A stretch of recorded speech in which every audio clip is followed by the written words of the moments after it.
Hello, my name is Santiago Instructions, and I'm going to be showing you how to change a chain on an Echo chainsaw.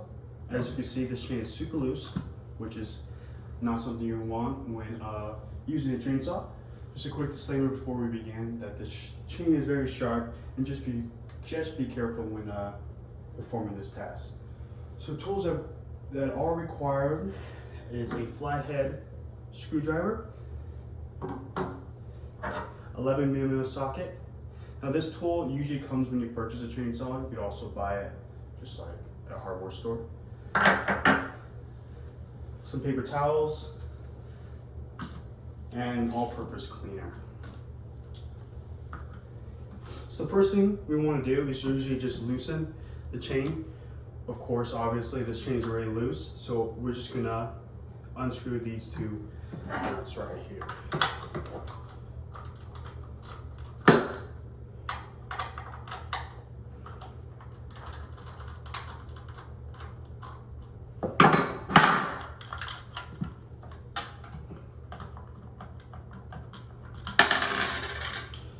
And the plastic covering is just going to kind of pop out, as you can see.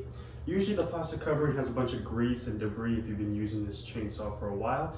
So what you want to do is just grab your all-purpose cleaner, just spray it down, grab the paper towels, and just give it a good wipe down. You just want to make sure all the large debris is kind of out of there, and the majority of the grease is kind of gone, so that it's ready to for you to use it when you are ready. We're gonna just set that to the side with the two nuts. So after cleaning the plastic piece, the next thing we would want to do is take off the chain and the bar. So on this type of chainsaw, this contraption right here, there is a diagram down below. So if you rotate this way, it loosens it. If you rotate this way, it will tighten it. This one's super loose, so you probably don't need to do it. I'm gonna do it just for safe measures.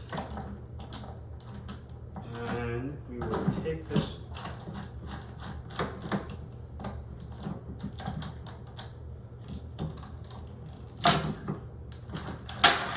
and just unscrew it off there. The bar falls off, and the chain does too. Now we're just going to set this to the side. Now you would want to change your chain on a chainsaw either if the chain is either rusty, broken, or super dull. Those three things can really just hurt the performance of the chainsaw, and actually could even hurt the user if it's rusty and it breaks while using it. You could fling back and hurt you. So again, if this was used a lot, sometimes there is debris and whatnot in this general area. You would just want to get your paper towels and all-purpose cleaner, spray that down, just give it a decent clean. It does not have to be like super clean, you just would want to get all the debris out. If there's a whole bunch, clearly there's not much here. But for the video, this is kind of just what we want to do. So the next step is to hook back the chainsaw bar, and it kind of just folds like so. It's gonna be super wobbly, not really on, but that's all right.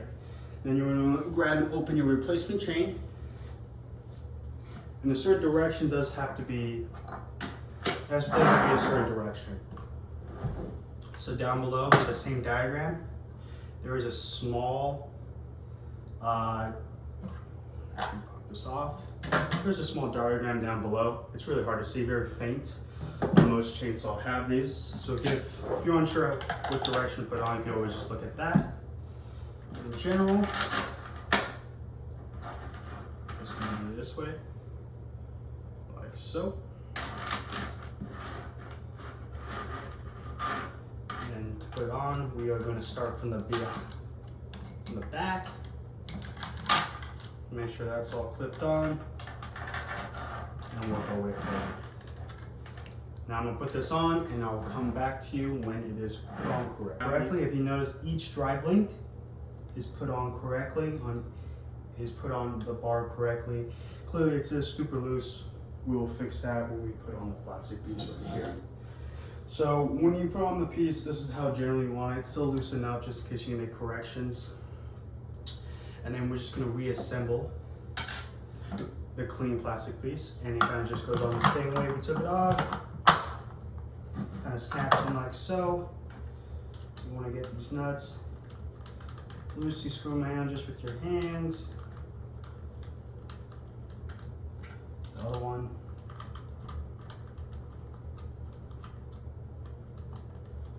Just super loose. Grab your flathead screwdriver. Go ahead and tighten the chain. Just kind of guess where you think it should be. And then we're going to tighten the plastic covering. We don't want it too tight because we don't want to strip. We don't want to strip it. We also don't want it too loose because we want to make sure it's secured enough when we use it. Next thing we want to do is check to see if you put the chain on correctly, if it's tight enough or loose enough. So we're just going to pull on it, and that's just how we want it. We want the drive links to still be connected to the chainsaw bar, so we're not pulling them out. We are still lifting up, so we want to be loose enough. It's still a little flexible when you're cutting down a tree or whatnot, but still strong enough so it doesn't break or anything like that. So that's how we want it, just about that. So it's about enough just to fit like the flathead screwdriver kind of in there, kind of comfortably. That's just how you want it. Now, before you begin, when you purchase this chainsaw, this comes with it. It's oil that you're supposed to mix with normal gasoline to use this chainsaw. You can also just buy 2-cycle gas, and that is positioned over here. So the 2-cycle gas goes right here. The chain oil goes right here. Chain oil just lubricates the chain so it doesn't get stuck and it's more flexible. I mean, when you do change it, you notice your hand's a little greasy just because of the chain oil. So that's all I have for you today. Thank you for watching, and I hope you learned something. Have a good rest of your day.